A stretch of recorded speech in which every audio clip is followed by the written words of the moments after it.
તો દોસ્તો આજે આંગણકા ગામથી અમારા કાળુભાઈ અને એમના તમામ સાથી મિત્રો પરિવારજન બધા જ લોકોના તરફથી આજે સરસ મજાની ભોજન પ્રસાદીનું આયોજન રાખ્યું છે. કાળુભાઈ જય શ્રી કૃષ્ણ. જય શ્રી કૃષ્ણ. કેવું લાગ્યું સાહેબ તમને? પ્રભુજી તમે એટલે આનંદ અમારે શું હોય છે? વાહ, શું જોયું તમે આજે અહીંયા? બસ આનંદ જ જોયો અને જેમાં એટલે વધારે આનંદ જોયો. વાહ, ખૂબ સારી વાત છે. બધા મહેમાનો પણ ખૂબ ખૂબ આભાર. કેવું છે, કોઈને કંઈ કેવું લાગ્યું તમને? ખરેખર સારું એકદમ લાગ્યું છે અને આ લોકો એકદમ સ્વસ્થ અને સારી રીતે રહી છે. બહુ જ બિલકુલ. સુંદર ભોજનની વ્યવસ્થા પહેલાં પ્રથમ તો અહીંયા એકદમ શુદ્ધ અને સાત્વિક ભોજન મળે છે.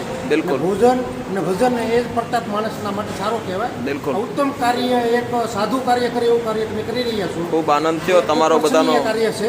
થેન્ક યુ અને સો અઘરું મચ. કાર્ય સરળ રીતે તમે કરો છો. ના બસ ઈશ્વરે આશીર્વાદ છે. હા જી સાહેબ, શું કહેશો આપ?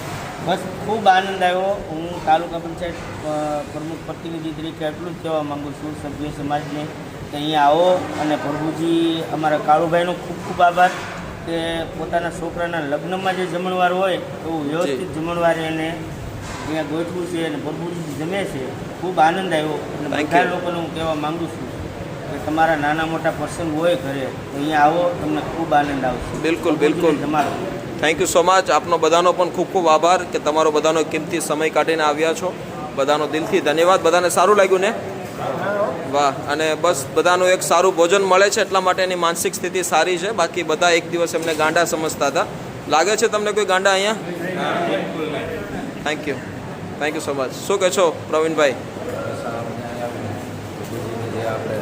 પ્રસાદ મળી બધાને જોઈ અમને એમ ખુશ છું કે આવી રીતે નાનો ઘણો પ્રસંગ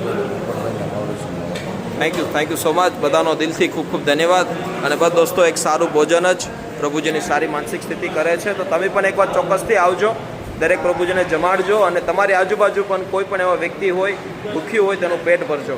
થેન્ક યુ સો મચ. વિડીયોને શેર કરજો તમારા દરેક ગ્રુપમાં અને અમારો નંબર, ડિટેલ્સ બધી જ વસ્તુ તમને સ્ક્રીન ઉપર મળી જશે. કોલ કરીને પણ તમે આવી શકો છો. Thank you. જય હિન્દ, જય ભારત, જય શ્રી કૃષ્ણ.